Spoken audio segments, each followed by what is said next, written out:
Good morning, everybody. Welcome to the Cross-fertilisation meeting hosted by BBioNets.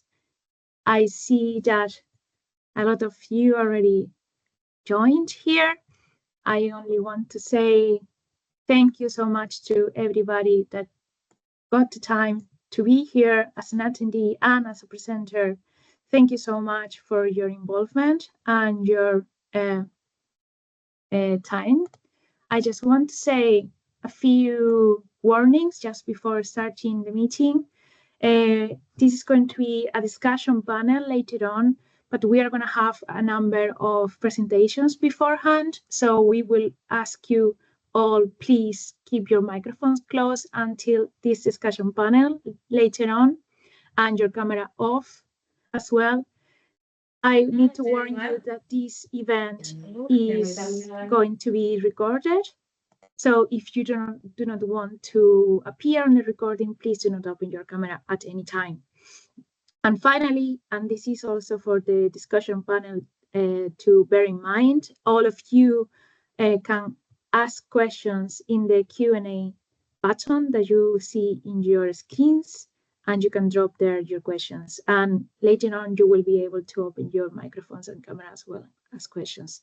So anyway, thank you all, everybody, to be here in this cross-fertilisation meeting where we want to exchange knowledge from Ireland and from Spain towards these two countries. We have identified the need for this meeting because we have seen that there are some needs and barriers aligned in the forestry sector in both Spain and Ireland. You can follow the BBioNets progress throughout all of these social media channels that we have. And I present to you the agenda for today. We have planned this to be as interactive as possible, but we didn't want to have this discussion panel without saying a few things beforehand. I will be explaining to you really quick what is BBioNets, if some of you don't know yet.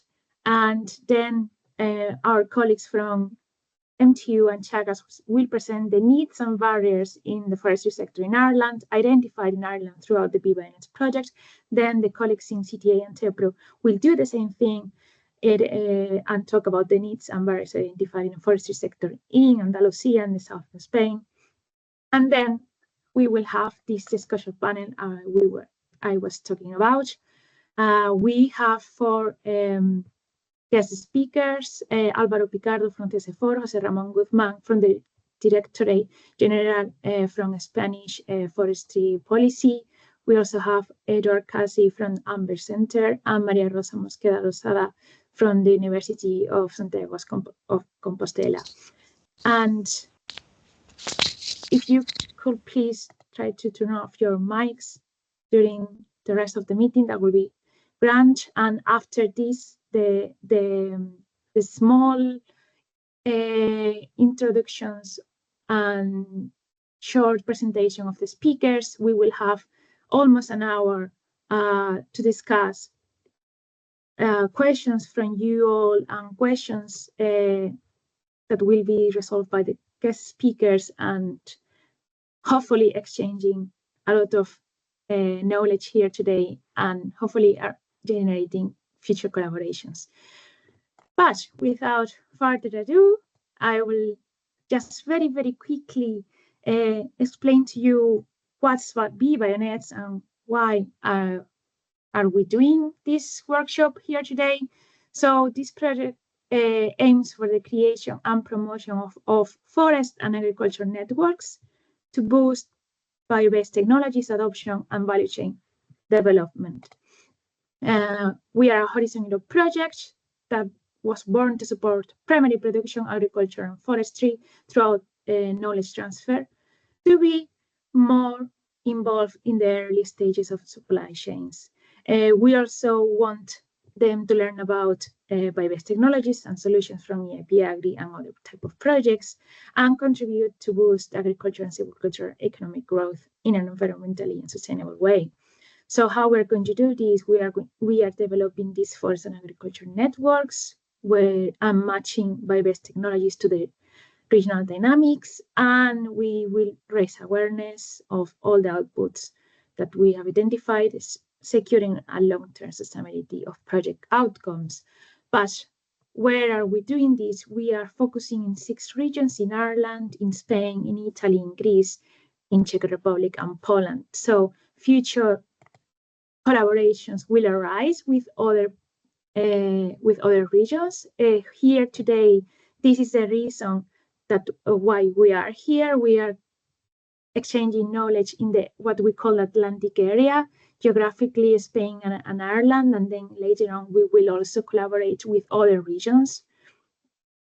What we are trying to transfer, we're trying to transfer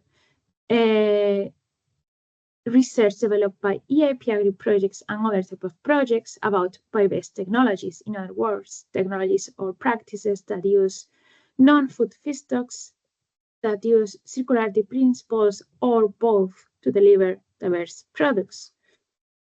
You can know all about types of bio-based technologies by going to our webpage, and here are some examples, like for instance, generating energy using fruit tree prunings wood, or hydrogen production from pyrolysis in a line steam of agroforestry biomass wastes, or biochar from soil amendment, and so on, or processing natural fertilizers using animal origin.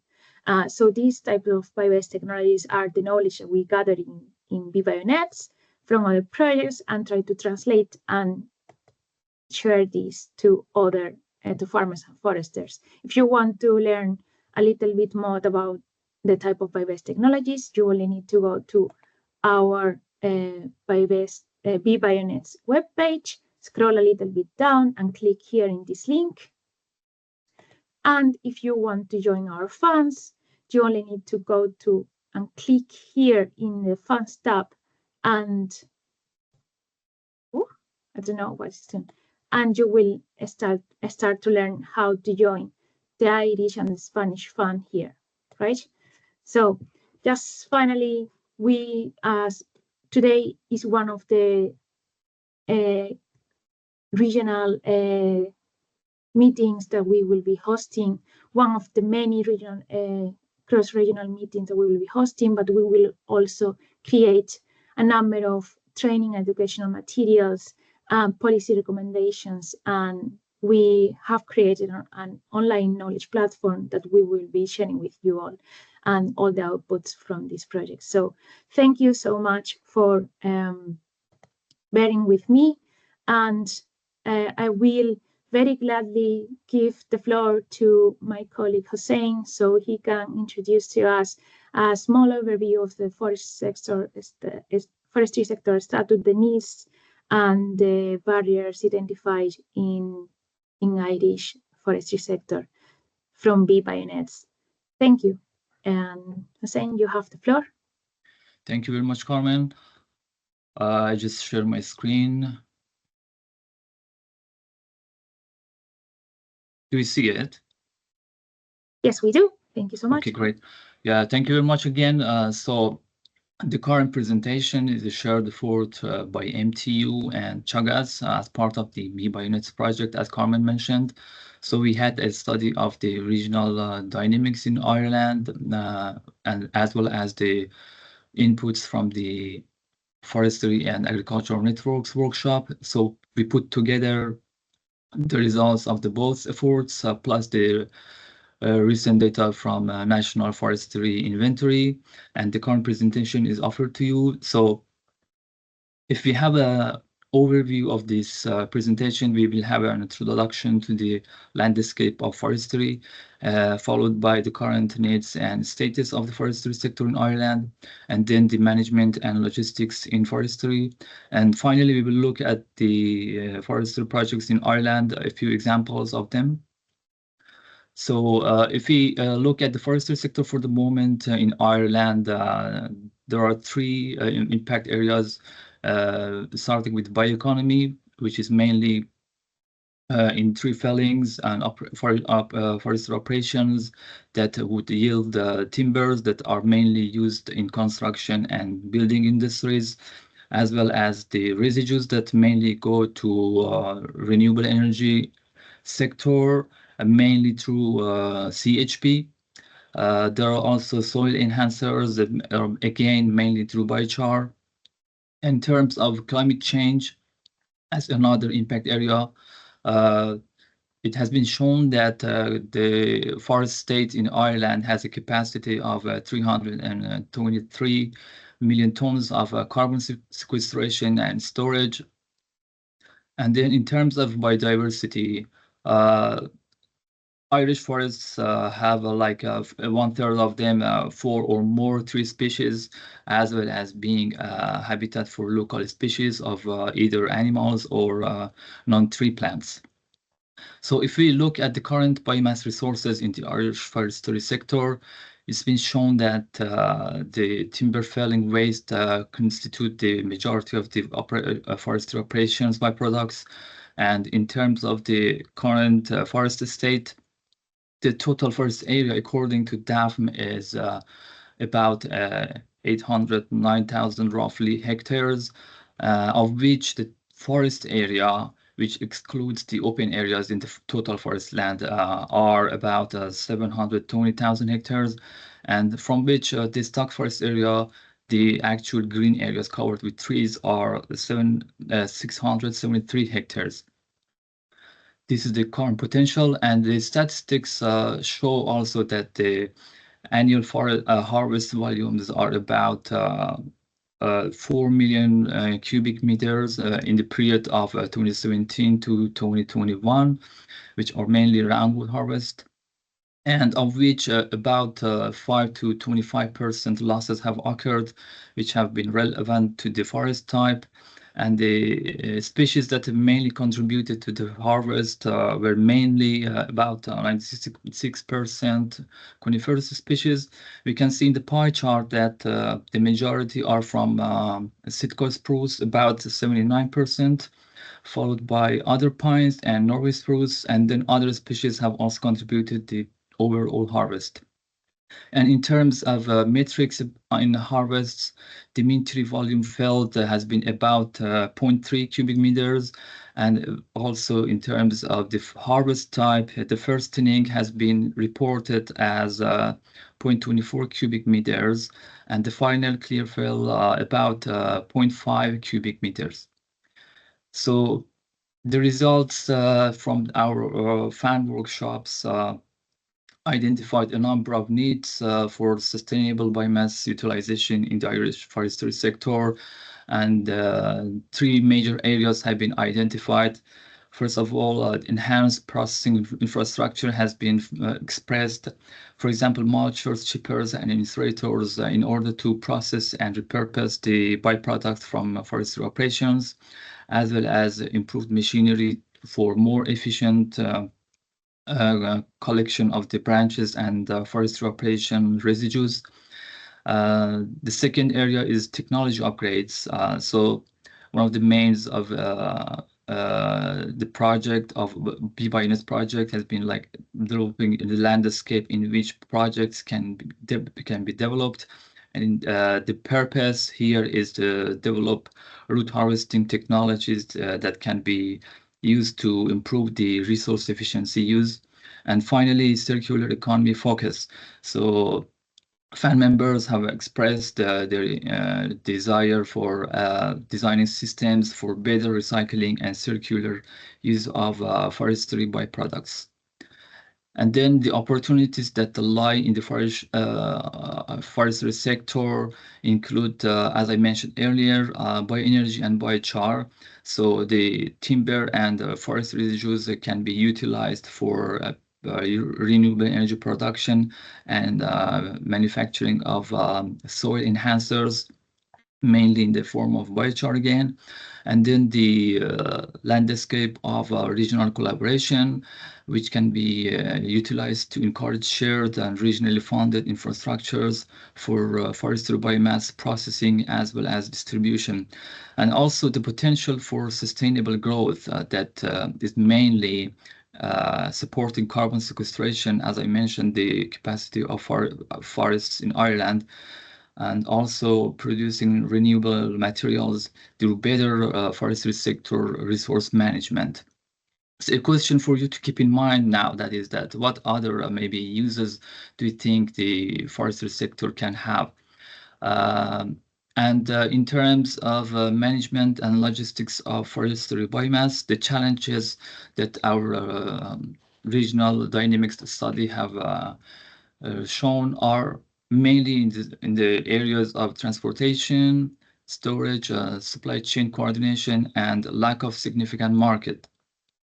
And the solutions that are proposed are in two areas mainly: continued policy support in order to encourage private investment, as well as stimulating market demand, and also technological innovation, as we saw in the needs and requirements status, that technology innovation is a main part of the landscape of forestry sector.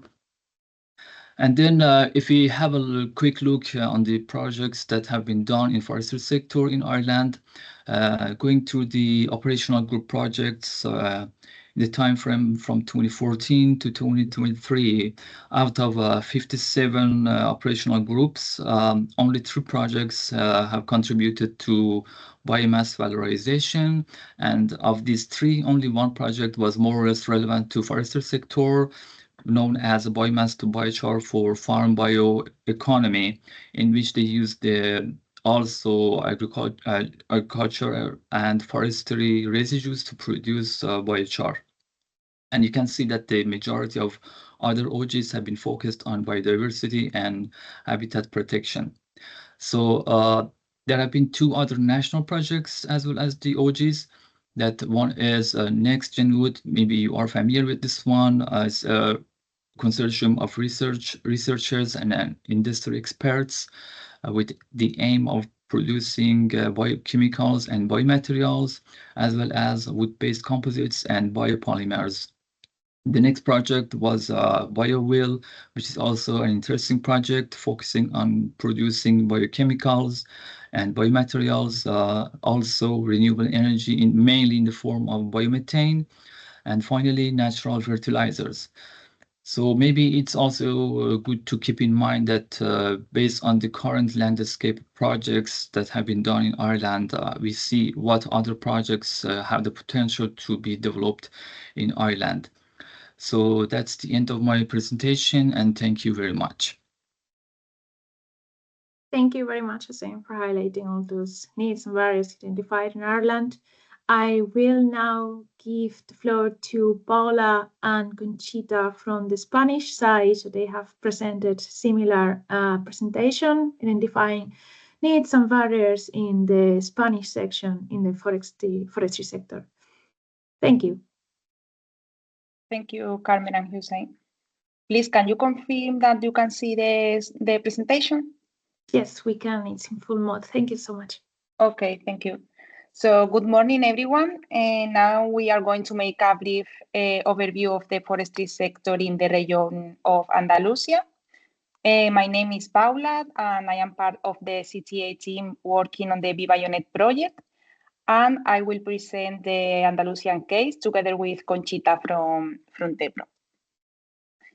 These are the sections that we will present. First, a general description of Andalusia, together with the state of the art of biomass valorization. And then we will move on to show the information obtained from the Andalusian Fan Meeting. And finally, we will show some results of the analysis of the operational groups in the region.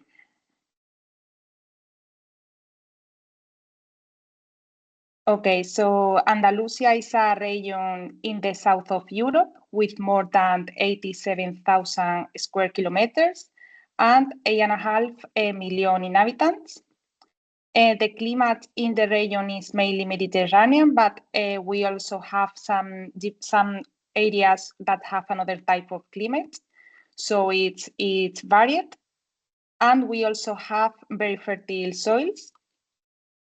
Regarding the forestry sector in Andalusia, it occupies almost 35% of the total area of the region.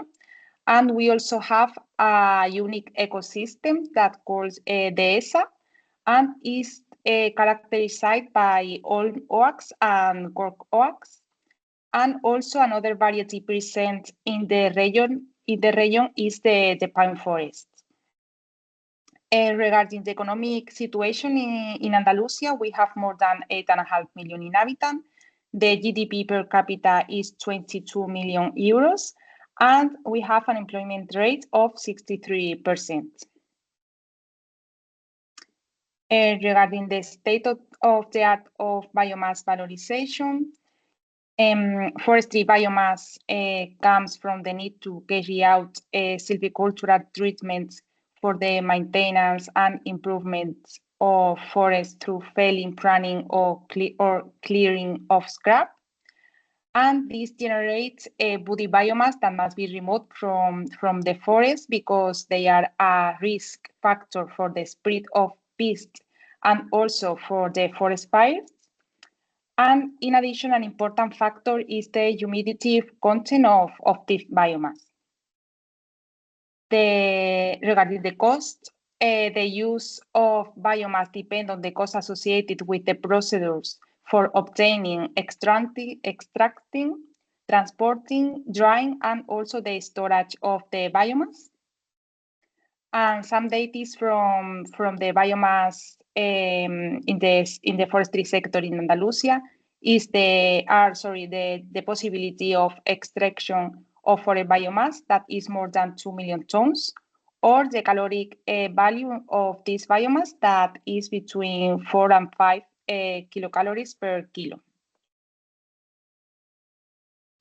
Okay, regarding the main markets or bioproduct obtained from this type of biomass, the generation of energy is the main activity in Andalusia, and in the year 2020, there were more than 1,200 companies dedicated to the biomass activity. But also, in addition to the energy sector, there are other industries such as cosmetic, construction, pharmaceuticals that are also important in Andalusia. Regarding research and development in bioeconomy, Andalusia has different institutions dedicated to this activity, such as IRNAS, IFAPA, CSIC, or some universities and technology centers. Moreover, it's the third region in Spain with the highest investment in research and development. And regarding the funding, we can differentiate between 3 different levels. At the European level, the funding from European Commission. At national level, it's important to highlight that we have the Spanish circular bioeconomy strategy. And also, there are different sources of funding, such as SEDETI or the Ministry for Ecological Transition and Demographic Challenge. And finally, at the regional level, we also highlight the Andalusian Circular Bioeconomy Strategy and the activity of operational groups, or also the CTA own funding. So now, Conchita, we will continue with the. Thank you, Paula. With this information. In this section, I will summarize the information extracted in the 2 fund meetings that have been carried out regarding biomass products, needs, and challenges for the valorization of the biomass resources in the region. Next, please.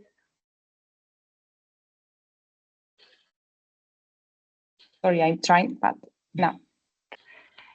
The main sources of biomass in Andalusia come from agricultural production with pruning residues from permanent crops in general, and in particular from the olive growth, given the importance in terms of agricultural area and production in Andalusia.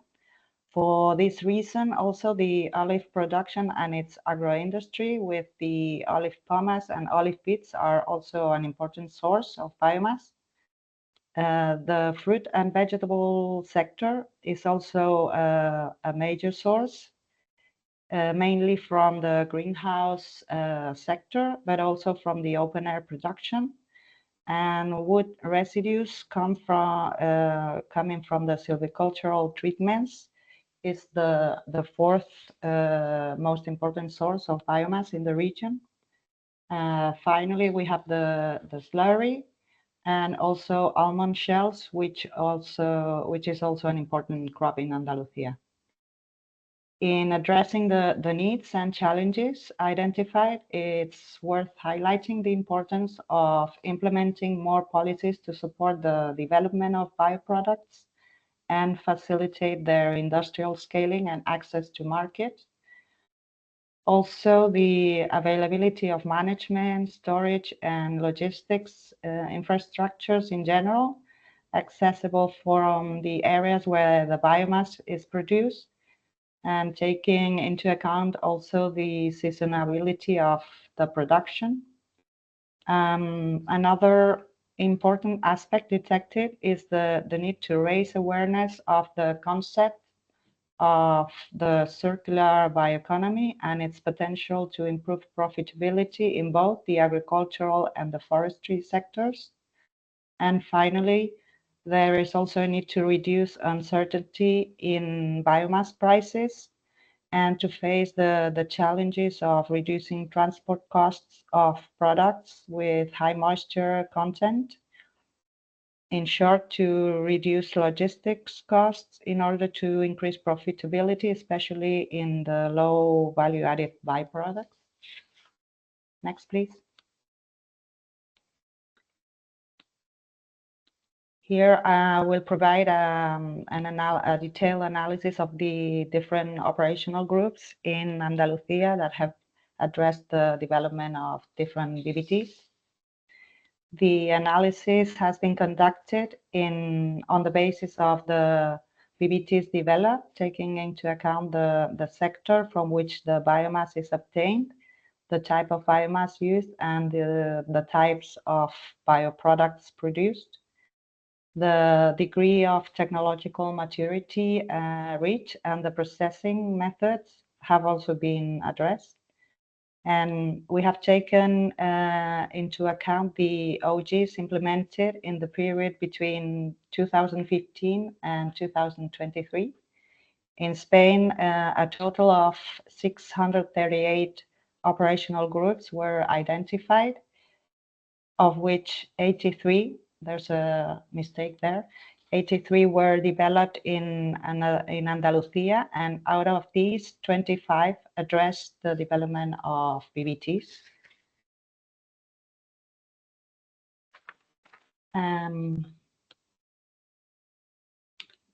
The distribution by sector, as you can see, the agricultural sector leads with 64% of the OGs, followed by agro-industry and livestock. And forestry and algae only account for 6% each.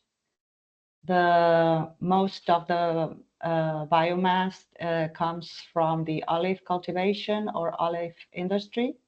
And in the second position, the projects that use forestry biomass together with tomato and algae, which are 2 projects each. And regarding the bioproducts produced, most of them, 8, generated compost, biostimulants, or biofertilizers. The next in the ranking are the feed for animals and energy, biochar, and biofumigants with 2 projects each. Next, please, Paula. And in terms of the TRL level reached, the information was available only in 17 of the projects. Most of them reached the TRL 5, which corresponds to validation in a relevant environment. And only 2 reached the development phase in the first step, achieving a prototype. The rest were either in the research or development phase. And regarding the processing methods, 35% use biological processes and 24% physical processes. The rest were almost equally distributed in the use of chemical processes or a combination of physical and chemical or chemical and biological. And that's the information from the different OGs in Andalusia. Thanks. Thanks a lot. Thank you, Conchita. Thank you, Paola. Very interesting to see the high number of operational groups in the south of Spain that actually valorizes biomasses compared to the number of operational groups in Ireland that actually valorizes biomasses, and specifically in the forestry sector, which is something that we will want to boost through BBioNets, the creation of more operational groups that valorize biomasses. So thank you so much, Paola and Conchita. We ought to move on with this event here. Now I will reshare my screen and I will, let me just do this quick, click on this and that. Now we will kick off the panel discussion. And now that we have had an overview of the needs and biomasses and main barriers of both regions, I want just to remind you that we have some special guest speakers here to talk about this identification. So we have summarized these needs and barriers into 3 topics. The first topic, which is increasing circularity in the forest sector through acquisition of technology, infrastructure for the collection of forest biomass, and our shared technology infrastructure for its valorisation for bioeconomy purposes. We have 2 guest speakers here to talk with us today: Álvaro from CC4 and José Ramón from the Spanish Forestry Policy Directorate General. And then the second topic, we have Edward Casey, and this second topic is about the identification of foreign or regional funding mechanisms that could be implemented to boost the valorization of forestry biomass for bioeconomy purposes. I know Edward has had problems connecting to the meeting, so I don't know if he's back. Yes, he's back. That's very good. And on the third topic that we have identified that there's a need, which is specific processing of forest biomass with bio-based technologies for their low value or high value product valorization. We have invited Maria Rosa Mosquera Lozada. However, I don't see her connecting to this event yet, so we might just skip her presentation until she arrives and move on with our first guest speaker. I have here a short introduction.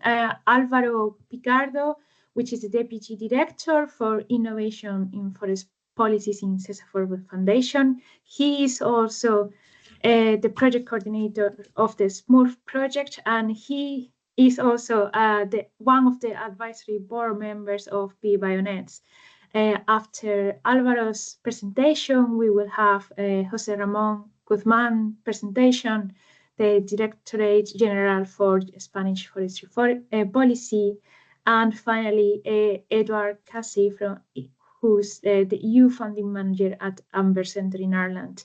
And we'll see if we can get Maria Rosa Mosquera Lozada at the end of the presentation, who is an university professor in the Santiago de Compostela University in Spain, in the Agroforestry and Agroecology Systems Research Group.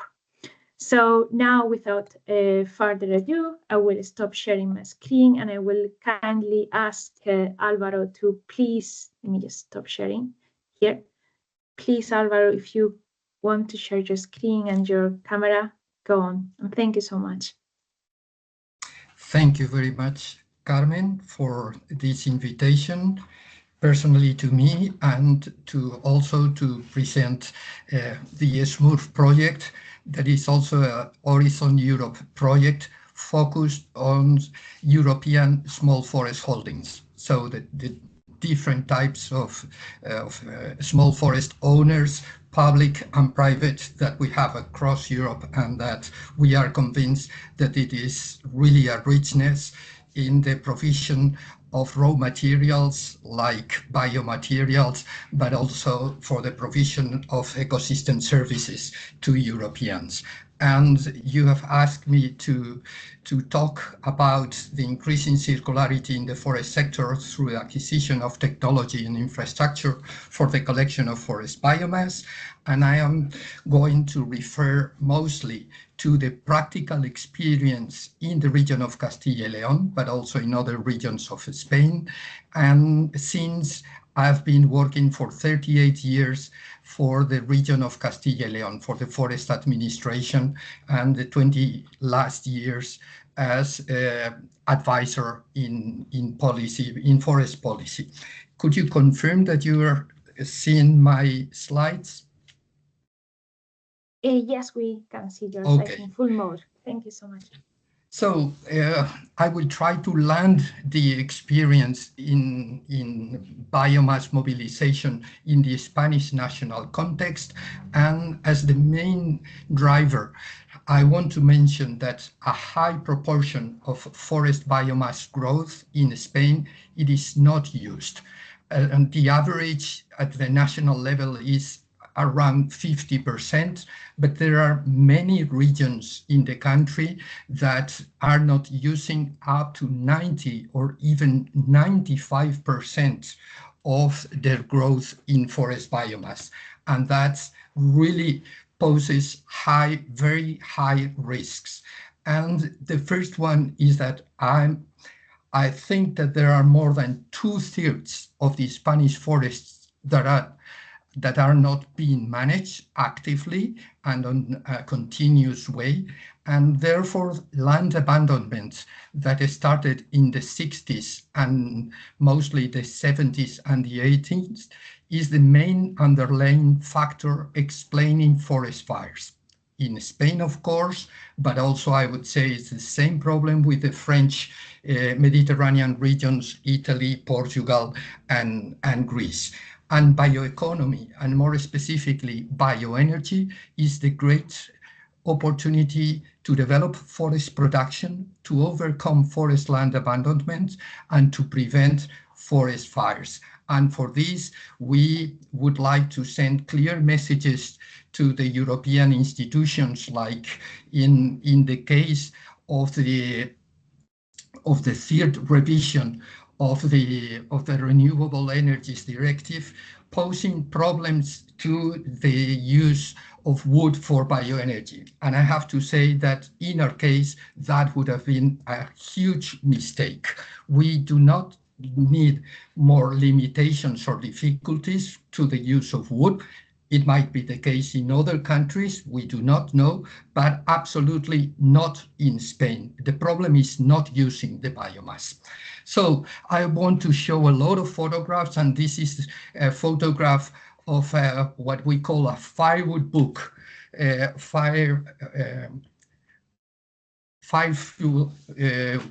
forest of Quercus pyrenaica in central Spain, and this is the way in which they were used for copies. And you can see that this photograph taken 15 years ago, there is still some harvests of small patches of these copies of Pyrenaican oak forest. But we have a lot of plantations, and this is a pine plantation, Pinus halepensis, in Andalusia or Castilla-La Mancha, where you can see the high density and the not enough development of forest trees. And we need to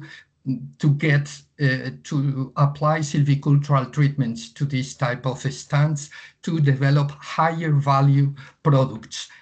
But at this moment, probably firewood is the only thing that we can we can obtain. So the key factors that we have identified to increase circularity in the forest sector, it is not the inventory of biomass, although we have those inventories, like Andalusia has shown that they have 2 million tons. The key fact is the knowledge of the forest types and the forest stands with enough exploitable biomass.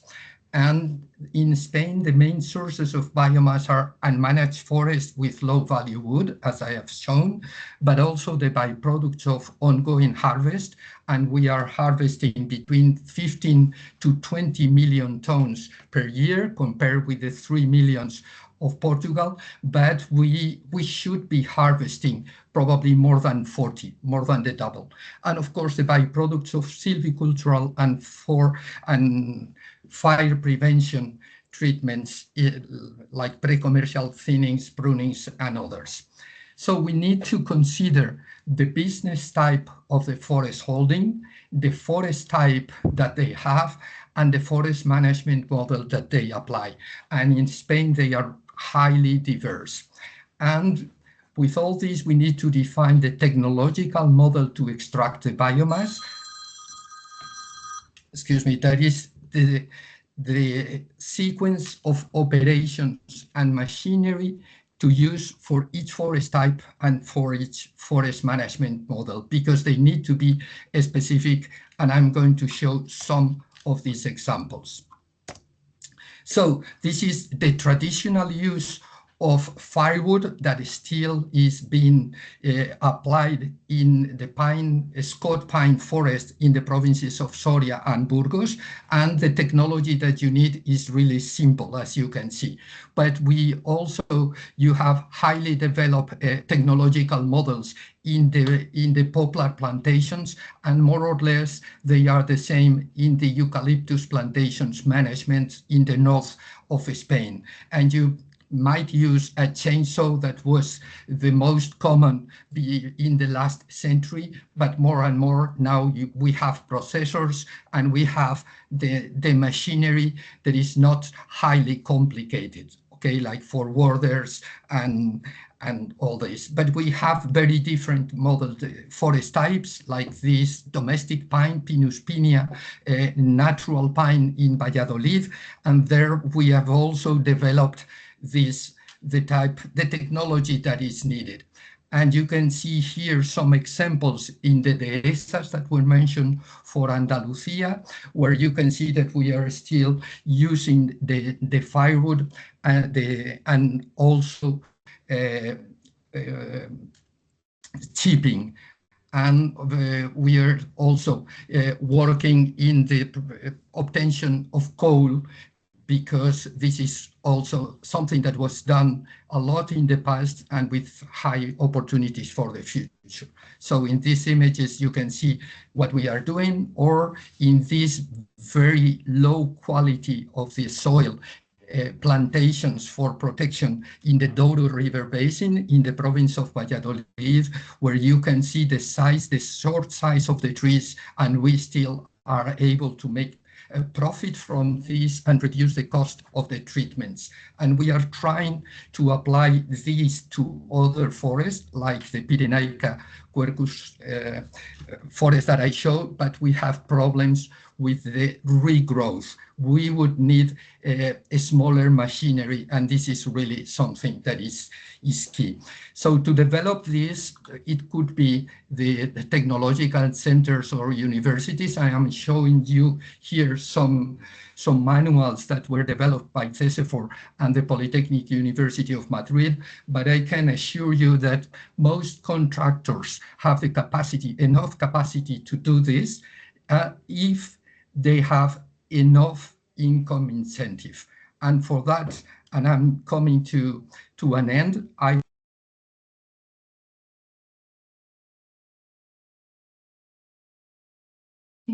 I think you muted yourself by mistake.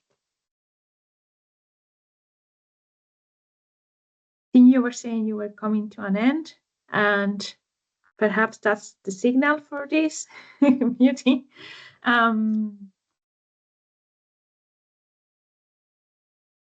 Do you perhaps? I don't know. why I Now. muted, but I was saying that we prepare several manuals for the biomass mobilization from CESEFOR and the University of Madrid.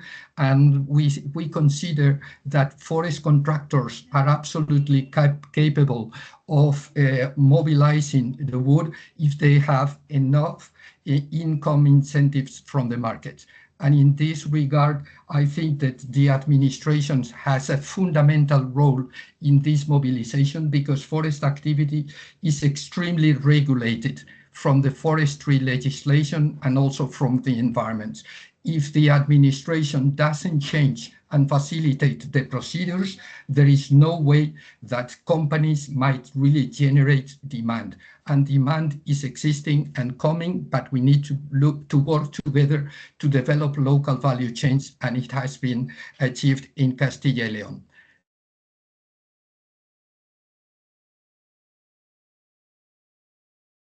Thank you so much, Alvaro, for your presentation. Definitely a lot of things to think about that you've mentioned, especially the incentive from the government side, which is a key aspect to the forestry sector as well, I'd say, in both Ireland and Spain. I would like to perhaps keep the questions from you, Alvaro, to later on for the discussion panel and give the floor, thanks Alvaro, give the floor to José Ramón Guzmán from the Directorate General from the forest sector in Andalusia. José Ramón, you have the floor. I don't know if you want to share your screen. Yes, thank you so much. Yes. Okay, can you hear me? Yes, we can hear you perfectly. Yes, I'm trying to share the presentation. Wait a minute. So, yeah, wait.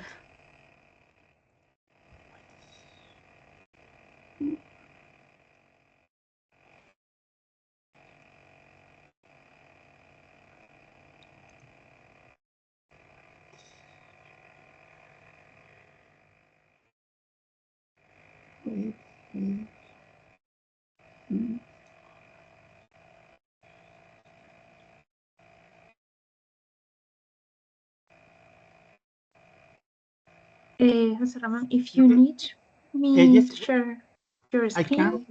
Yes, now. I think now you can. It's, you can see that. Okay. We can see this, but okay, it is not in presentation. Now it is in presentation mode. Okay, so go on, and sorry for the delay. First of all, thank you to the invitation for coming here with you and sharing the experience of Andalusia in this issue. I work in Andalusia, no, not in Spain, in the General Directorate of Forestry Policy and Biodiversity. And well, we are related with the issues concerning the forest management and all the things about the forest sector in Andalusia. So, of course, thank you for your invitation. Sorry, because I didn't know about your project since we were invited, but indeed it's a necessary tool for joining initiative all around Europe about the biomass sector and in general the bioeconomy. Today we are speaking about two different geographical areas, Ireland and Spain. And here I'm talking from the perspective of the southern region of Europe, located near the end of the Mediterranean and also at the end of the climatic event and climatic geographic area. But if you consider the comparison between Ireland and the case of Andalusia, we have some similarities, like the surface of the territory, more or less. We have the same range of hectares. We have similarities in character, some things about our joy way of living. And we have also similarities in some aspects of the territory, but also high difference. I would like to stress some of these differences to show some of the key factors of biomass, of forestry biomass exploitation in Andalusia. Well, we have in both cases agricultural lands with plots devoted to crop exploitation. Here on the right hand, you have in the case of Andalusia, but you can see that in the context of all the plots of the stands, some of them are dotted. These dotted are in fact not arable lands as wheat or barley or something like that, but olive trees. We have a region with a high dedication to tree planted agricultural species. It's important to take it into account because our biomass specialization depends on mainly agricultural inputs. Of course, we have also mountain range, more in Andalusia than in Ireland, and because we have a very mountainous region. We are not like the generally flat area of Ireland with sand mountain range, moreover in the southwest, but we have in general a complicated relief, and the forest habitat have been reserved at this time to these mountain range. I mean that the flat areas have been historically devoted to agricultural, and the forest ecosystems and the forest plantation have been specialized shading in mountain area. What is a limitation for some purpose when we think in the exploitation of the stands. Comparing the figures, well, we have been talking about this, they are much better than me, of course, but it's important to notice that not as the case of Ireland, in Andalusia, we have more a non-productive forest area. Our forest lands are mainly protective and ecological purpose lands. I mean that we have not the specialization in the productive forest stands. That can be the case of Ireland. At the other hand, we have, due to our physical and geographical and ecological and climate traits, we have forests with different to recover. This is very important for biomass use, and with different habitat and ecosystem importance. So we should see at Andalusia more like this. I mean that a complex of forest habitat and ecosystem and territories, some of them with productive vocation, but most of them with protective and ecological meaning. And for explaining this better, I would like to invite you to take a more detailed look for better understand us. If we go to the southeast part of Andalusia, to the Sierra Nevada mountain range, is the highest mountain in Spain, in the Iberian Peninsula, we can see that in the chain there are green, a high quantity of green surface, and this green surface also in the north slope and in the south slope consists of pine forest plantation. But this pine forest plantation, Alvaro has shown us some slides about it, are pine plantation made with a protection finality during the past century, and we have in fact a high quantity of surface of forest, of tree forest lands, but with a high quantity of biomass on the surface.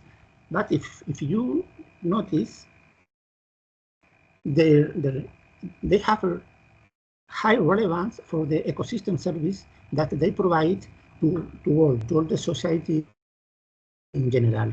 I mean, I refer in biodiversity issues, but also for soil protection, but also for carbon storage and so on. No?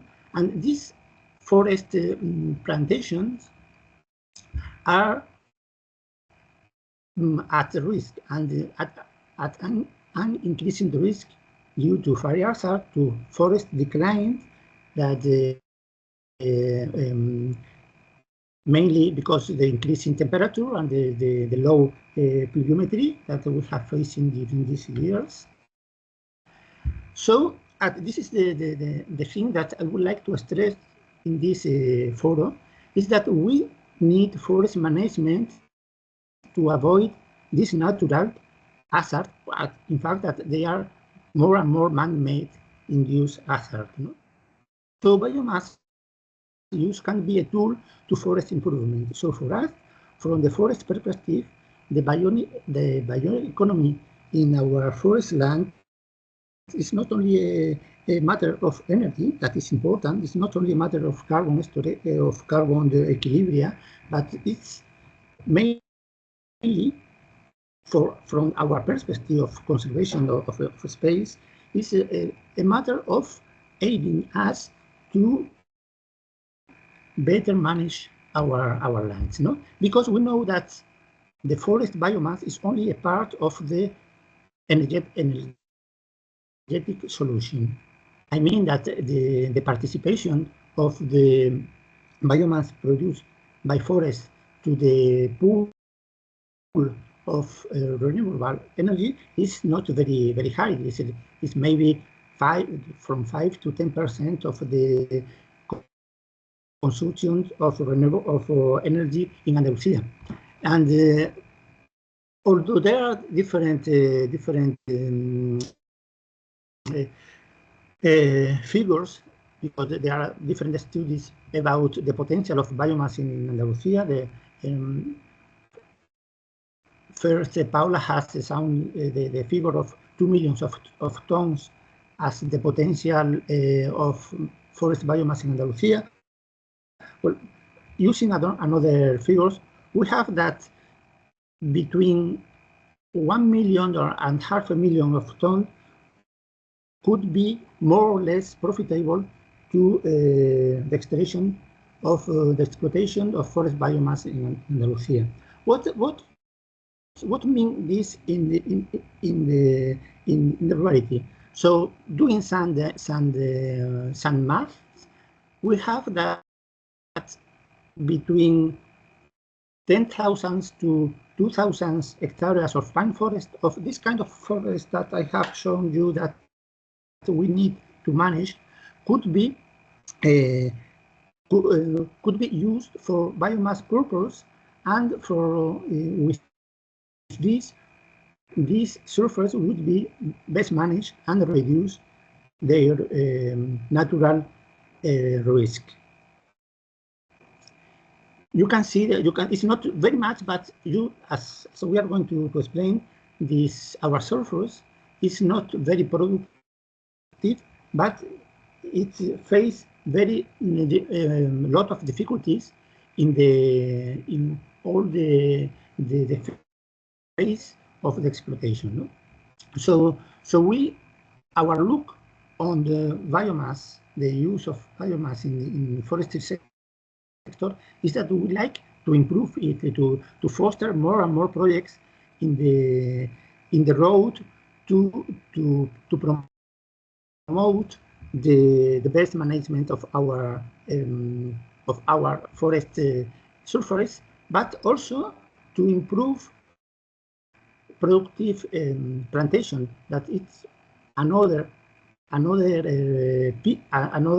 element of this pool of things that forestry sector can be in the use of biomass, and always thinking in the principle of cascading using. So there are different kind of products that can be that can be used from timber or from trees, and biomass is one of them. We have to look also to timber industry, to structural, to board, to cellulose, and other timber industry that could be benefit from the more from improved forestry sector in Andalusia. But we have to face with different challenges linked to the dispersion of the presence of forest biomass in the territory. So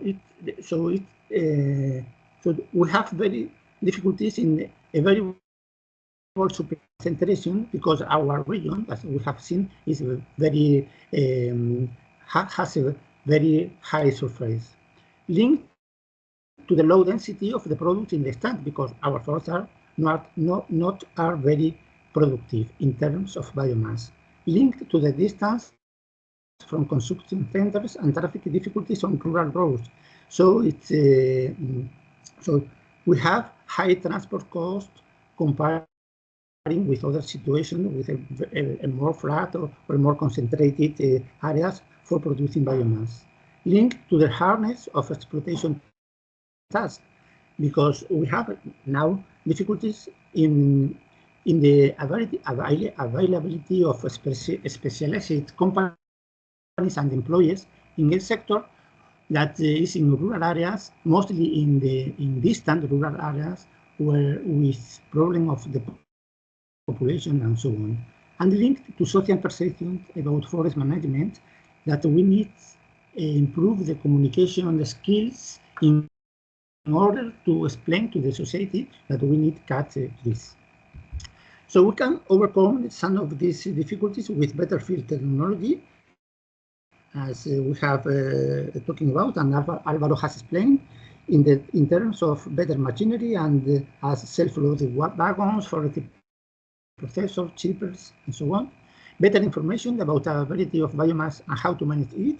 And in this term, it's very important to use the good technology. For instance, this has been developed by an operative group here in Andalusia called Forestier, that we can have a tool for identifying where is the biomass and what are the factors, physical and economical factors, related to its exploitation. We need better application of the cascading principle, as I said, better infrastructure in terms of roads, timber loading sites, and so on.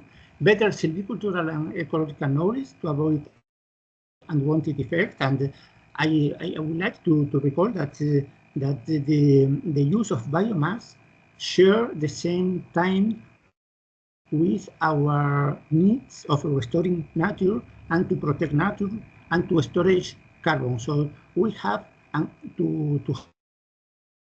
we need to have an equilibrium between these different social needs, and at least, but not the least, a better communication to society. And no more.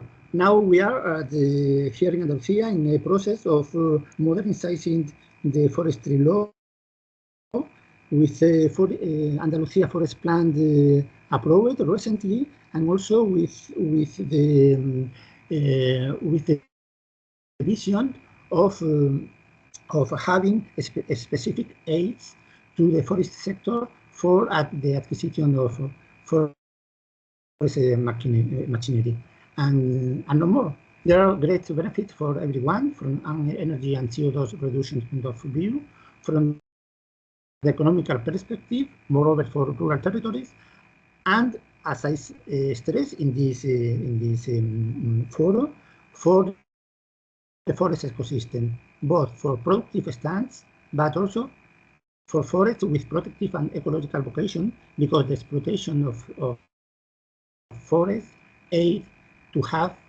health and better forest ecosystem. And this all. Thank you very much for your attention, and go on with the photo. Thank you. Thank you, Jose Ramon, for this very specific presentation. Like we have seen that the dispersed biomass and low density of this biomass is one of the main challenges that Andalusia faces at the moment. I will perhaps, Jose Ramon, save a few questions for you later after Eduard's presentation in the discussion panel, if you don't mind. And we move on with the next presentation. Thanks, Jose Ramon. Thank you. Eduard Casey, we had you before. Here you are there. We give you the floor for your presentation. As I said before, you are the EU funding manager at Amber Center. So thank you so much for spending your time with us today. Okay, well, thank you very much for the invitation. I hope this is now going to display. Perfect. It is full screen. But it's doing. Is it full screen for you? It is full screen for us, yeah. Ah, intriguing, because it's not showing the full screen for me. So anyway, first of all, thank you very much for the invitation to talk to you today. Apologies for any confusion or concern that was caused earlier on by my poor internet connection. Thankfully, I live quite close to work, so I was able to come into the office where we do have a better system. So in terms of what I was asked to look at today, is around the identification of potential funding mechanisms that might be available to organizations like those involved in BBioNets more broadly, in order to boost the valorisation of biomass in the bioeconomy. I don't have as many pretty pictures. I'm going to apologise for that up front. And I hope that some of this is familiar to you, but that also there are some new pieces of information. And I am broadly going to focus on the types of funding schemes that are out there, and in particular, look at the Horizon Europe funding as a sort of a case study of why you're well positioned to leverage additional funding later on. So in terms of who I am, as Cameron pointed out, I'm a funding manager here at the Amber Centre. So that's the Taita Éireann, or Research Ireland Centre for Advanced Materials and Bioengineering Research, and I'm based in Trinity. I have a dual role. I work on both pre and post-award support of national and EU funded projects. And I've done this in a number of universities in Ireland. So across my career, I've worked on Irish government funded projects, including by Taita Éireann, SFI, DAFM, the HEA. And I also have quite a lot of experience in both pre and post-award support of EU funded projects across ERDF, H2020 and Horizon Europe. But as an extra little nugget, I'm also the project manager on a current Marie Skłodowska-Curie RISE, so this is a H2020 Research and Innovation Staff Exchange, looking at the design and manufacture of sustainable materials for additive manufacturing technologies. And basically what we're looking to do is use the products and byproducts of forestry-based industries in order to produce the precursors and the inks and filaments for additive manufacturing of consumer products later on. So basically what that means is a direct valorization of a product or waste product from forestry in order to be able to make a computer mouse. Logitech is one of our partners on that, and they're very keen to increase the green credentials of the organization and make sure that there is a better use of bioresources moving forward in order to meet with their sustainability goals and more broadly circularity. So what I would like to do now is to take a little bit of a look at what structures are out there. And I'm sure that some of this will be familiar to many, if not all of you, but I think it provides a good context. You're looking to make sure that you have the funding available to be able to valorize the outputs of your projects. And obviously, what organizations like funding bodies want to see is that there is a pathway from initial research right the way through the development, deployment, and ultimately the use of those system structures, products, and research. And obviously, there's multiple ways to look at this. You have the wonderful bottom-up blue skies type approach. You have a challenge and a solution, and you need to find where that might fit. Alternatively, and this is where we get into the nitty-gritty of why BBioNets is so well placed. The top-down challenges, these are the imperatives that are brought about by local, regional, national, and even supranational organizations like the EU. These are the big challenges that are here. We need a solution to this. Can you propose a solution? And I'll talk about that in a little bit more detail later on. So in terms of the bottom up, the blue skies, if you are looking at funding, particularly around training, mobilization, upskilling, and things like the Maris Skłodowska-Curie actions are perfect for that, a bit like what Demands is. I'll make a special mention of co-funded projects because that leads into some of the later discussion that I wanted to make around the idea of using all of the systems that are out there to leverage additional funding in order to support the local, regional, national, and supranational research agenda, particularly in the space of biomass valorisation. A little later on, I am going to talk very much about the sort of the top-down structure. That's predominantly the Horizon Europe Pillar 2 structures, and even more specifically, that wonderful cluster that ticks all of the boxes for the areas that you're interested in: food, bioeconomy, natural resources, agriculture, and the environment.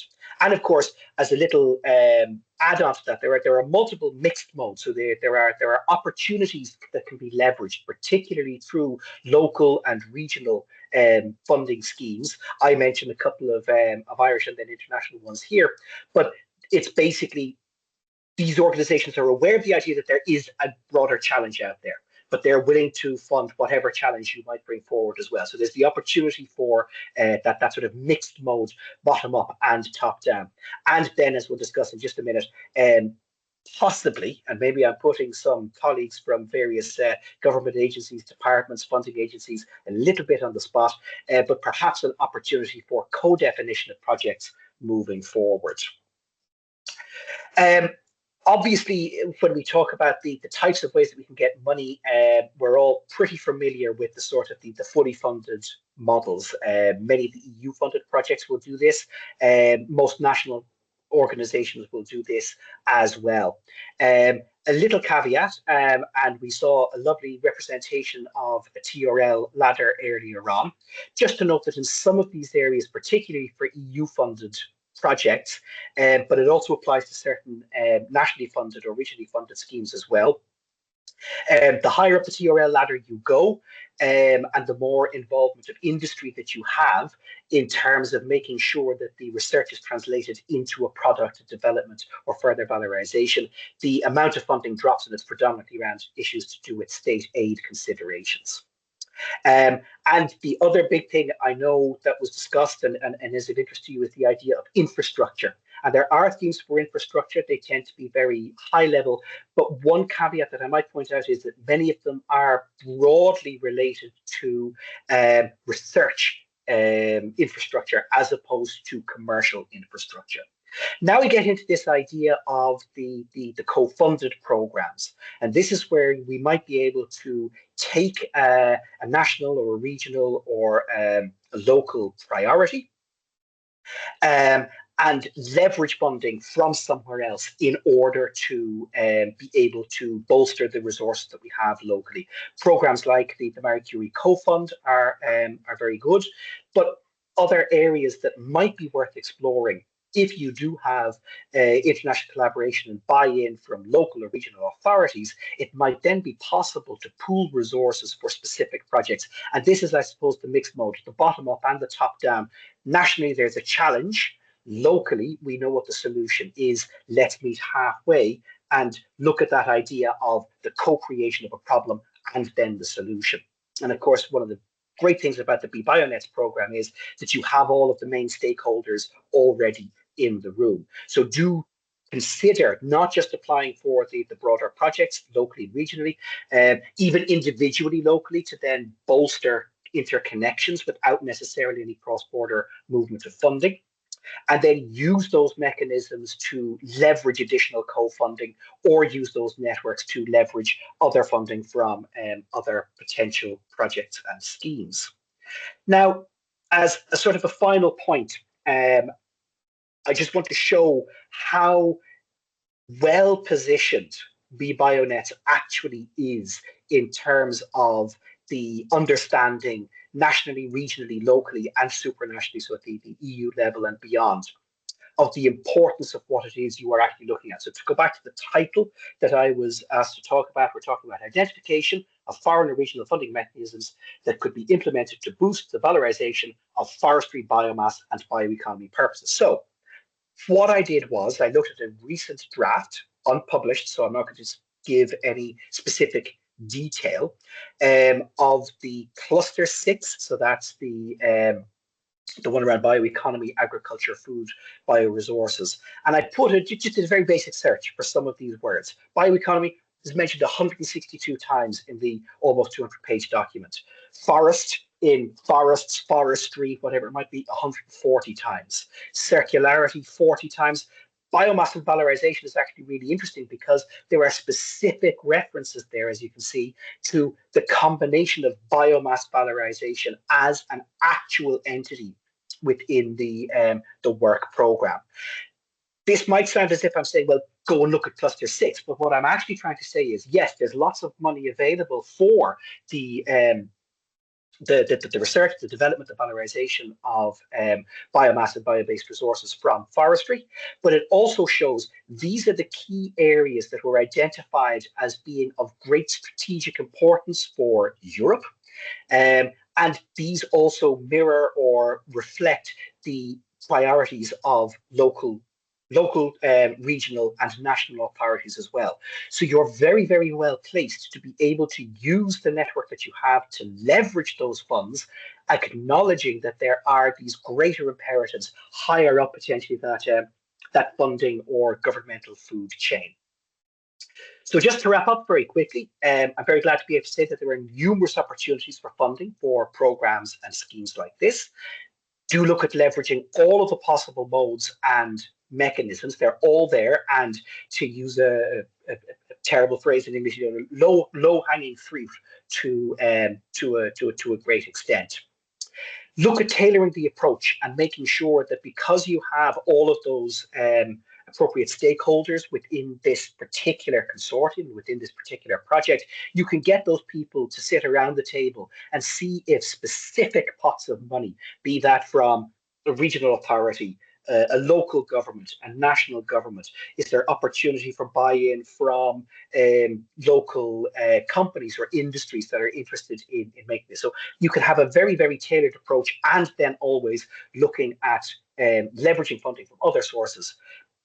But all of this is obviously very much easier when it is tied to a series of suitable priorities, and you are very, very, very well placed to make use of those leveraging opportunities because it is such an important part of the entire research, development, exploitation, and valorisation ecosystem. So with that, I'll thank you very much for your attention. I'm very happy to take any questions or any follow-up, and I will hand back to Carmen. Thank you very much. Thank you, Edward. It is very interesting presentation that you have just told us, and there's a lot of key specific things I would like to ask you. But perhaps I must say something before that and just reserve your questions for a few minutes later on. I wanted to announce to people that sadly I've had a call from our next guest speaker, Rosa Mosquera, and she is in the other side of the world. She's in Recife in Brazil, and she's having a lot of problems connecting, and Wi-Fi connection apparently is not very well at the moment for her, so we will have just to excuse her today. Fortunately, she has agreed to have a meeting with us later on, so we will just postpone her presentation. And now I will like to reshare my screen now, just 1 second. And I can't see how to stop sharing my screen, so hopefully you'll be able to override it. Oh, there we go. Let's hope for this. Has it been done? Yes, okay, thanks.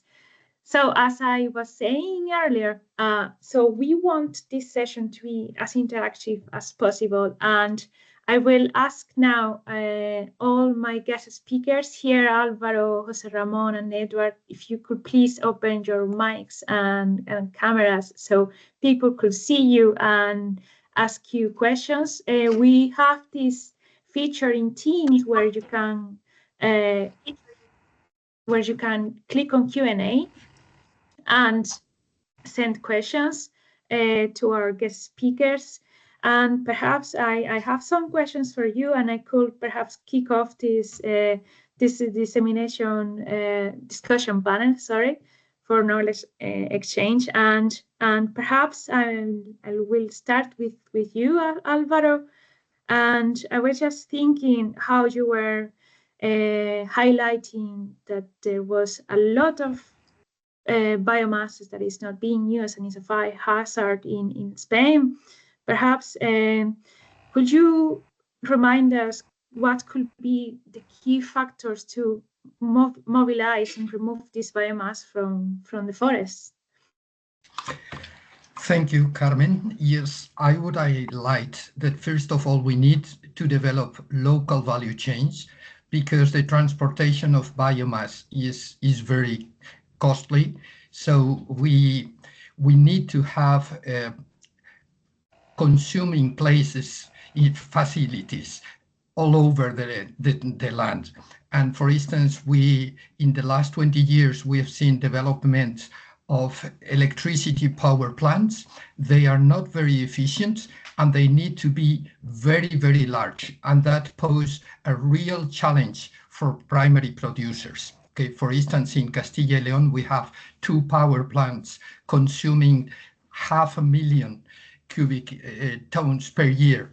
And that makes very difficult the really providing enough biomass. For the sector, we would really need smaller plants, much more distributed in the landscape. And so we only have plants in certain areas and mostly in the north. So we would need a combination of different facilities, different uses. For instance, the development of I would say pellets plants has been also very, very relevant, and it's perfect for the use of the byproducts of the sawmills. So where there is a concentration of sawmills like in Castilla y León, these are very convenient installations.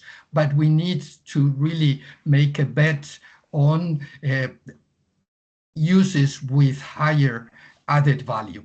But for that, as I told you, we need to accommodate to the type of products that our forests are offering right now. So you cannot compare the situation in Murcia or Andalusia in the south or Valencia, where you have really protective forests with low quality timber, to the situation in the north of Spain. And so there should be an adequation between demand and the potential offer. That would be, to me, the first key factor. And for that, you need a productive dialogue between companies and the administrations. And we have the problem of having too many administrations, like the national level and the real relevant one in Spain, that is the regional level. Definitely, communication is a key thing everywhere. Companies and governments should definitely have this channel to highlight what they need. And this is something very interesting that you said, small scale plants, more evenly distributed throughout the areas. That's something that could also happen in Ireland as well as in Spain.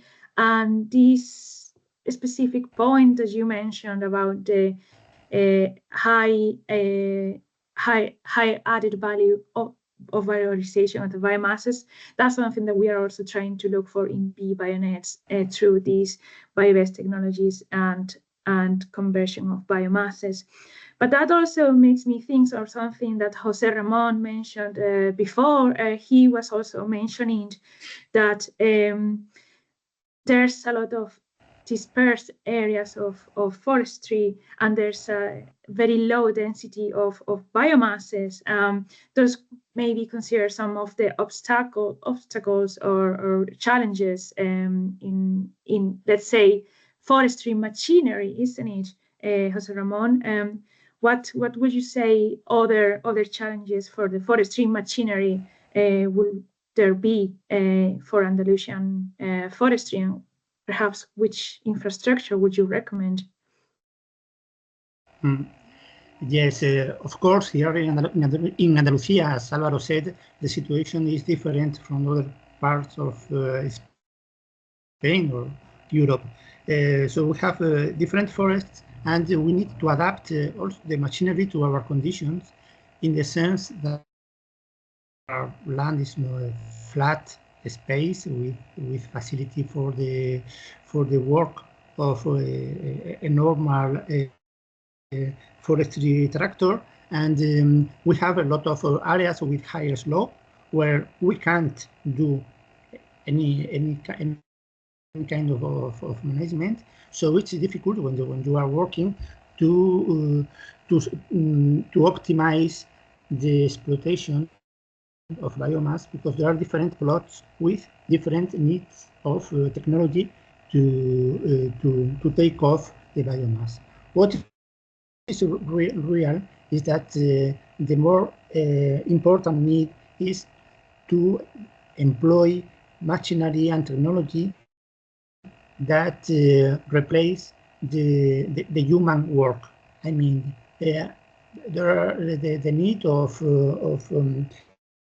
incorporating the tractors and wagons and processors and chippers and so on at the different levels of the exploitation of biomass, in the sense that we will be more efficient, and we will be more cost competitive in relation with other biomass, because on the other hand, we will have a biomass sparse in all the territory, but with high exploitation costs, and this made it impossible to think in the extraction of this capital that we have in the field. So the main and you have to join all of this, is that as we have a very low economical forestry sector, we don't have the power of academies and the research center doing investigation in order to adapt or to invent new device adapted to our condition. So we have to trust, as Álvaro said, in the companies in the private sector to adapt all the technology imported from other zones, and trusting that it was suitable for our condition. So this is another critical factor of our condition. So that's definitely one of the main issues. I'd say in most sectors, it's lack of funding and how to apply to funding. That's directly linked with Edward's presentation. I was wondering, Edward, perhaps could you be able to tell us perhaps if there's any forestry-related funding mechanisms that could help the forestry sector specifically? Would you say these will be perhaps related to the keywords bioeconomy or circularity, or as Ramon said, like there's a solution, like a specific solution, like finding this machinery that will replace the man work? Like, what do you think about the funding? Yeah. So I suppose there's probably two different aspects to it. In the first instance, yes, there are numerous opportunities for forestry-based biomass-based, biorefinery-based, bioeconomy-based projects out there, and they will be published very early, if not in the next couple of weeks, very early in the new year for the 2025 work program at the EU level. Most of those deadlines, by the way, will probably be September 2025. Because it's such a key area, there are dozens of potential projects in there. But the other thing to remember is that when, as I say, you can link your work to a key priority area, you can also then apply for the bottom-up funding, and you will boost yourself further up that list. So when you look then at things like the Marie Curie schemes, admittedly they're for research and mobility, but does that give you the starting off point for future research? Then you can apply for those because it's bottom up, but it's linked to a high priority area. Infrastructure funding is difficult in many cases, but do remember that there are specific infrastructure calls. Now, this is something that, broadly speaking, tends to be a little undersubscribed because they can be a bit cumbersome, and they do need to be linked to, or very often linked to, broader infrastructure systems across Europe. So we are then talking about the broader regional type structures. I'm thinking sort of NUTS 33 type level, broader brushstrokes. So that can take a little bit more in terms of management and putting structures in place. The other thing to remember is that anything to do with infrastructure, anything to do with equipment is always depreciated as a cost. So pay particular attention to the types of funding scheme that you're applying to. There are funding schemes, 100% of equipment is eligible, not just the depreciation cost, but that can be a big issue for a lot of people, particularly research performing organizations or smaller companies. Maybe large companies can handle it. But again, if you're looking to leverage funding, you're saying, look, we have a really good idea, we have a really good core group of people, we can get this amount of money. Can you use that and then go to a regional, local, national authority and say, we need, and we're only looking for the other 20% of this piece of kit and equipment, because we've got all of the other research costs, all of the other development costs and everything else. So now it's a very easy sell to the next group along in order to try and leverage. But to go back to the earlier part of the question, yes, dozens of opportunities directly related to the priorities and research areas of BBioNets. Great opportunities for leveraging infrastructure, potentially a little more cumbersome.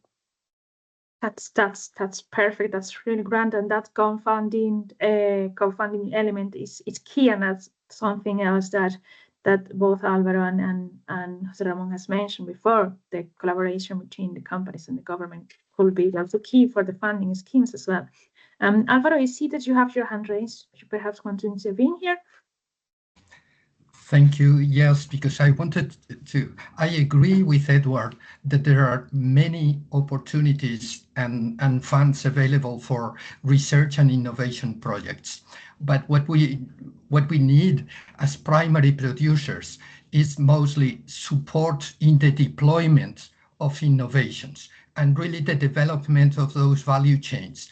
And my concern is that there are no so many funds, and absolutely, in most cases, not European. They should be national or regional for the acquisition or renewing machinery and equipments.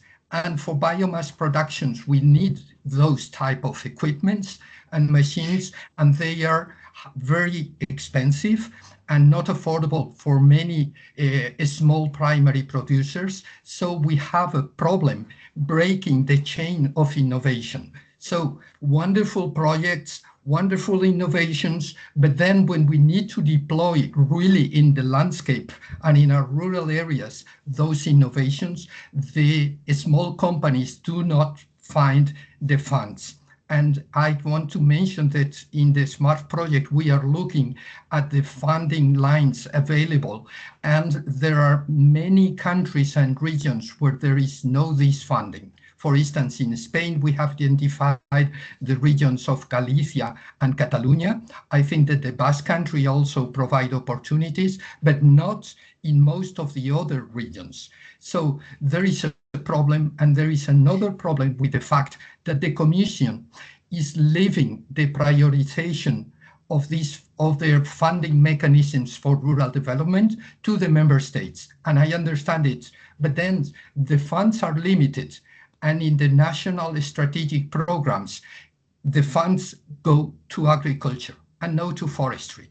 So forest in many Mediterranean countries is an undeveloped sector, and we are still responsible of managing more than half of the land with no funds, with no public support in the end.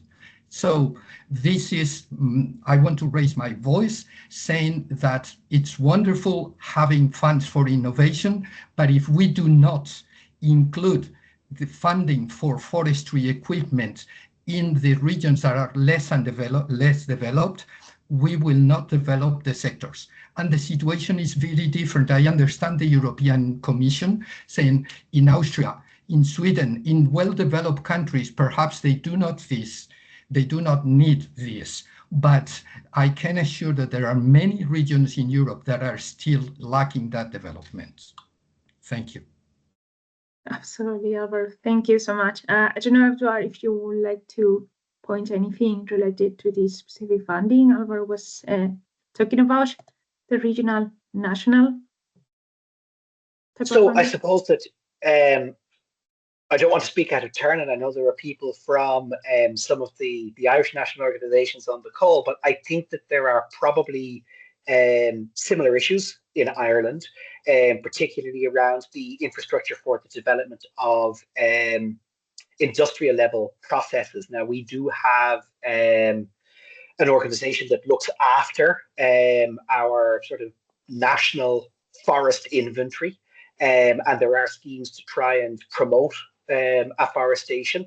I'm personally not familiar with any schemes that are specifically funded in order to then exploit those forests or indeed get the equipment. One thing that I might say at the European level is we are beginning to see a minor shift, and it'll be interesting to see what happens with FP10. And I know there have been leaked documents about the structures around FP10 and the idea that it is going to be a sort of, I can't remember the exact term, but basically a strategic commercialization fund, broadly speaking, and that research and innovation would be an element of that. Now, of course, performing organizations are up in arms about this, and Lero and Coimbra and everybody else was very annoyed about that. But it does begin to show that even the EU is beginning to see we need to make sure that indigenous industries are supported. This came out very much to the fore through things like COVID. And after COVID, you began to see terms like strategic autonomy being very important to a whole range of research and innovation, or indeed innovation actions. In that context, we have seen the development of things like the European Innovation Council, the EIC, where you do actually have specific schemes targeted at low TRL, the Pathfinder, mid-range TRLs, the Transition, and high TRL, the Accelerator. They are predominantly for SMEs or small to mid-cap type organizations. But because they come with a sort of a dual funding mechanism, where some of it is a research grant and some of it is direct investment by the European Investment Bank, it may be an opportunity for organizations to actually leverage other sources of EU funds, but funds that can be used to develop those industrial processes that are so important to the industry players. If that's a success, does this then mean that there are broader opportunities across the European structure going forward, FP10, FP11, to actually help fund industry, or indeed that there then becomes an imperative that local, national, regional authorities and governments begin to set aside capital in order to be able to support those industries. So I take the points absolutely. I'd be the first person to say that there is very, very, very little money available for, particularly around the infrastructure for the valorisation steps. But that maybe by pushing a slightly different agenda or being strategic in the way that we apply for or look for those fundings, it may be possible to push the agenda, to influence the processes, or indeed to leverage funding from maybe non-traditional or slightly different directions. Absolutely, definitely. Those are very key points, Edward. I mean, if the local government could start to set aside this funding to collaborate with companies and so on, and co-fund and help them apply through this co-funding mechanism, that would be the ideal situation, I'd say. So lessons to learn here. I see that there's been in the chat a comment from Tony Quinn 20 minutes ago. Apologies for that, Tommy. I don't know if you want to open your mic and comment this funding opportunity that you wrote in the chat. If you are still there, Tony Quinn. Yeah, I'm still here. If that's okay, I'll speak a little bit to it. So my name is Tony Quinn. I work in DAFM, Department of Agriculture, Food and the Marine in Ireland. I'm the funding manager for the forest programme there. So I would have funded some of the people here, namely the Next Gen Wood project in Trinity and Amber.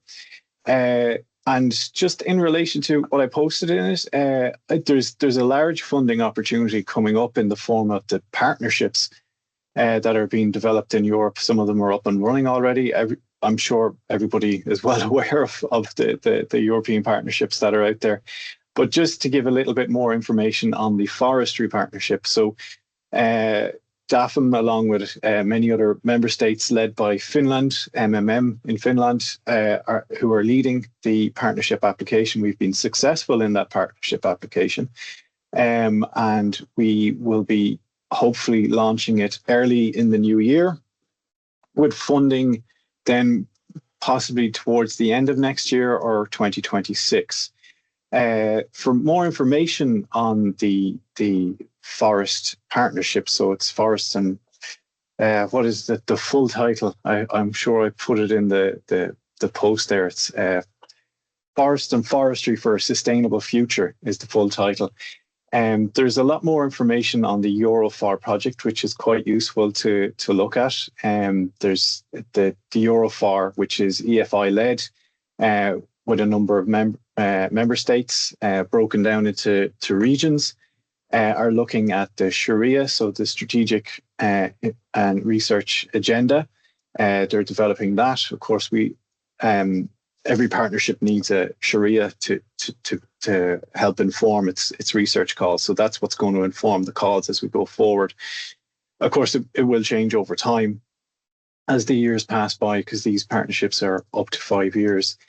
Then in relation to it's a nice opportunity if people on the call here wish to join. There's the SCAR Forest who are helped lead on the development of the partnership formation, are working with SCAR Refresh, where they have an insight group. I've also posted that in the chat as well. So in that we will be meeting and talking about SCAR Forest, what we've done over in the past and what we're doing in the future.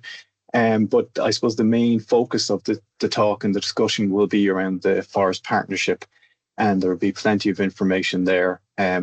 So I'd encourage everybody, if they wish to join that. It could be quite useful for people. So that's just a quick overview of the forest partnership and some of the opportunities there. Thanks. Thank you, Tony. You definitely positively complemented our event today, and I'm very sure that this also will help our audience try to apply for this type of funding that we were all talking about. the type of partnership applications. And so thank you so much, Tony, for having your time to be here and share this with us. Thank you so much for that. I can also see a hand raised from Faulkner, sorry, well, that's Con. If you want to open your mic and perhaps let's know what you think. Yeah, so primary producers are critical in the EU forest bioeconomy. So at a local level, the way it's been done in Ireland up to date is the local enterprise boards or local enterprise authorities can fund equipment for private foresters or forest groups, forest networks. So they can fund large pieces of equipment, debarkers and so on, so that I guess forest networks can valorize more of their brush and underutilized biomass and begin to move that important biomass up the value chain. And then again, for primary producers and higher TRL work, the EIP Agri funding mechanism is pan-European, and it's a good way of linking primary producers to nascent value chains or developing value chains in different regions. I know there's an open call in an Irish context at the minute, and there will be mirroring funding opportunities across Europe. And again, this is part of the CAP from 2023 to 2027, but is more focused on primary producers and the regions as opposed to pure academic research in the universities. So that's another one for people to have on their radar. We're also beginning to see more research on oak in Ireland, so there may be some commonality there. We saw some oak on some of the slides in Spain earlier. Thank you. Thank you, Carl. That's really helpful as well. It is true there's an open call for EIP Agri proposals, operational groups at the moment in Ireland, and I highly recommend everybody to apply for those. BBioNets has been studying a lot of EIP Agri operational groups throughout this first year that we have been in operation.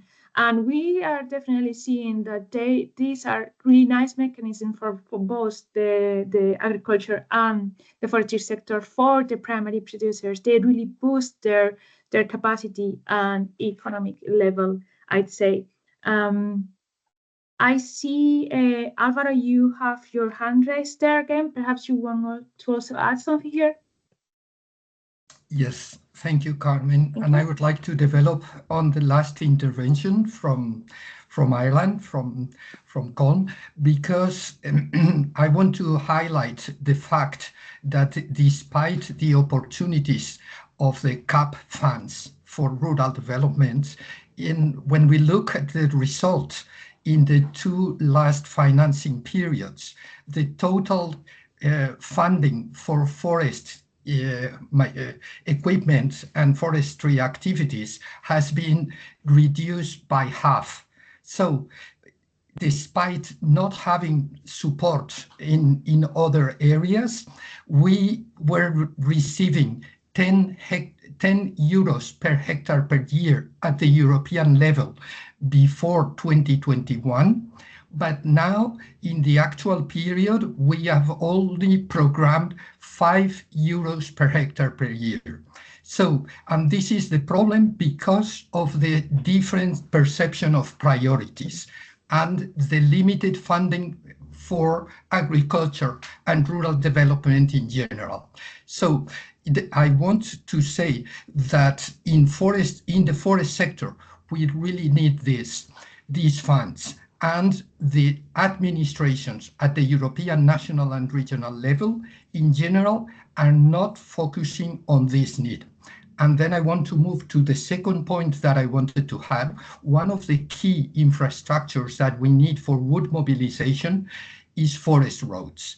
And there is a real problem with the environmental perception of the damages to nature in opening or renewing or improving in general forest roads. And it depends on the landscape of your region, but if you have a mixture of farms and forest plantations, then the network of rural roads have been improved, and there is not that problem.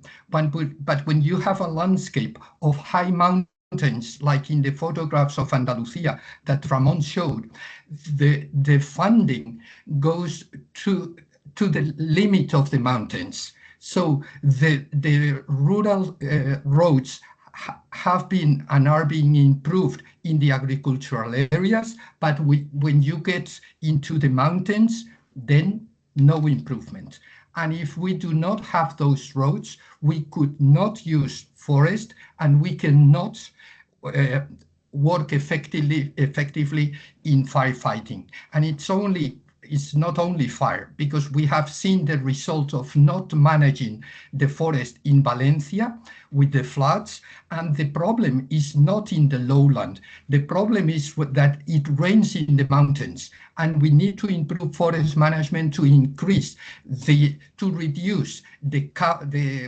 the impact of water getting into the rivers. So if we do not manage forest areas, and that's what we are doing, increasing risk of land abandonment in forest areas in general, then we are having a problem. And my point is the problem is increasing. We are not reducing it.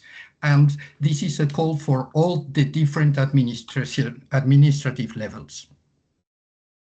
Absolutely, mountains are rural areas as well, and they are often forgotten, and as well as generally the forestry sector in funding mechanisms and so on. So these are very key points that we are discussing here. I just wanted to mention that in BBioNets, we plan to develop a policy white paper. We have a task for this, and all the points that you are making here today will be recorded and implemented. So hopefully we'll make an impact in the policy and the funding agencies. As you know, if Tony Quinn, that you have your hand raised, I don't know if you would like to also address some of Alvaro's comments, or different. Yes.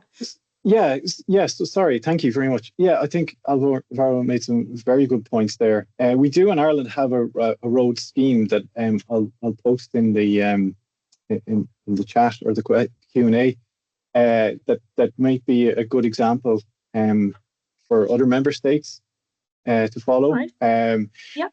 One interesting thing about it though is that because we have such low afforestation rates, I suppose it has state aid approval, so it's something that we went and we sought state aid approval. We got it, which we got from the Commission. So it's an interesting example. It might be useful for other member states to show to their respective departments or agencies or ministries. And just to reflect a little bit on some of the panel discussion, I think there was some really interesting points raised, and I'm repeating those points to a certain extent, but I nevertheless I think it's very important in relation to the bioeconomy and forestry and adding value to products. Has been mentioned quite a bit. So the aspects of adding value to byproducts of forestry, it's a very important part of increasing our forest cover and returning that value to our forest owners, be they farmers or foresters. But in that, and it was mentioned, I think it was Ramon who mentioned it, is that we get very broad sweeping policy documents from the Commission around bioeconomy. But what's critical is to look at it from a national perspective and a regional perspective, and applying national and regional conditions to your value add products. So looking at your own area's forecast of timber, what timber products are there, what form are those products coming out in? Is it brash, so leaves and tips of trees? Is there an opportunity to add value to those products? Or so it's all about forecasting, looking at the timber products that are coming out at a regional level, because these products that are coming out of forests are large and bulky and difficult to transport, and difficult to add value to. So from my own perspective, and looking at it nationally, it's all about looking at those products that aren't being utilized to their fullest extent, and trying to add value to those areas. So applying the regional and national lens to the broader European policy documents that come out quite a bit. It was mentioned by the panel, so with credit to the panel, they did bring it up. But I think it's a very important point to researchers who are out there, and I just wanted to reiterate it from a national perspective and a regional perspective. Thank you. It is, Tony, and thank you very much. And you made a very good point that made me think perhaps, so you and Ramon, both of you mentioned that there's a large amount of biomass that needs to be mobilized. Alvaro has also mentioned this. And there's our colleagues from CTA and TEPRO mentioning all the biomass availability that there's in Andalusia, for instance, and there's also a lot of biomass available in Ireland as well. And machinery, acquiring machinery, we've seen throughout this discussion panel that is key here. I was wondering perhaps, and this question perhaps, Alvaro, I will direct to you, but also really to the full house here. Perhaps a forest association or cooperative, could it be perhaps a nice model here to try to use the non-use biomass in the forestry? What would you think? Perhaps starting with Alvaro, and then we can open the mic to everybody else. Thank you. Yes, I'm absolutely convinced of the need for more collaboration among small forest primary producers, because the forest owners are more and more not farmers. And it's not the case in Ireland, I know, but in general at the European level, more and more the farmers are concentrating on their farm and not using as much the forest that they used to have. And more due to the process of inheritance, there are new owners that are not agricultural professionals, and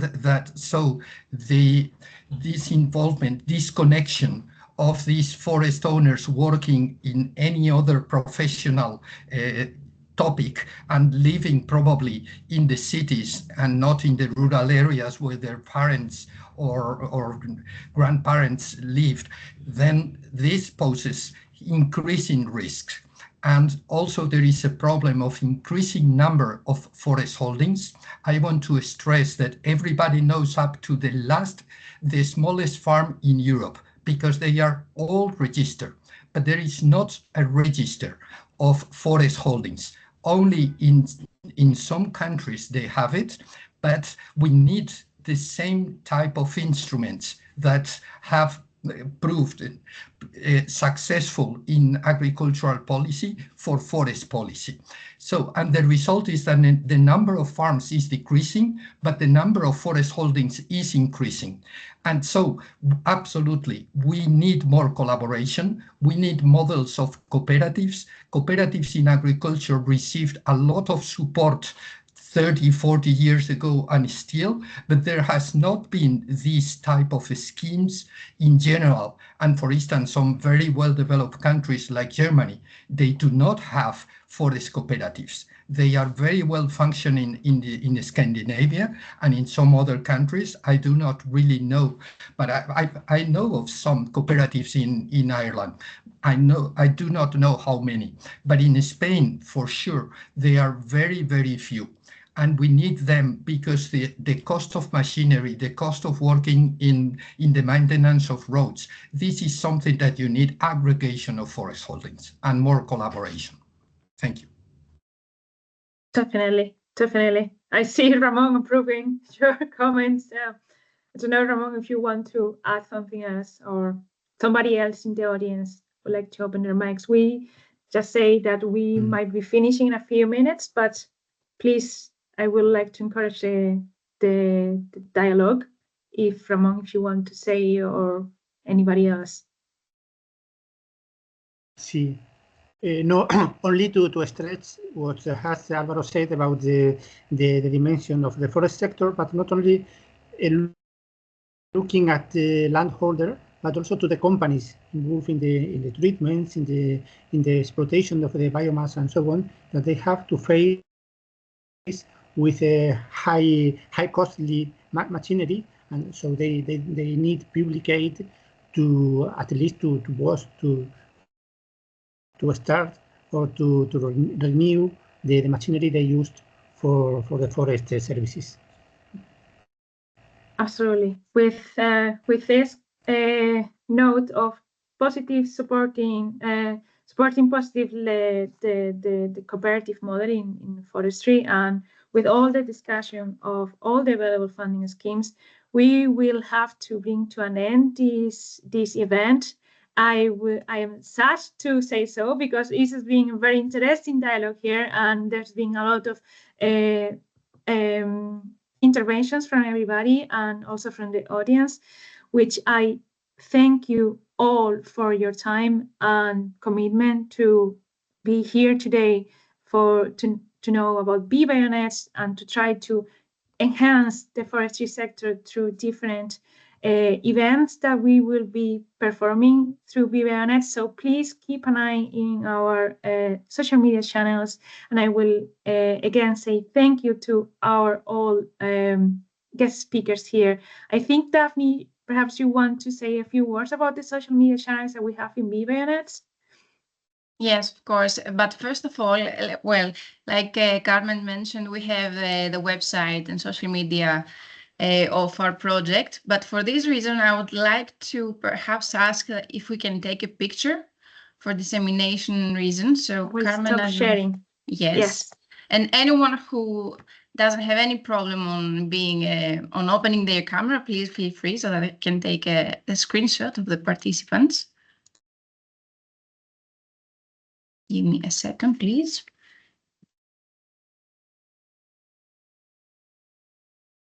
Okay, smile, everyone.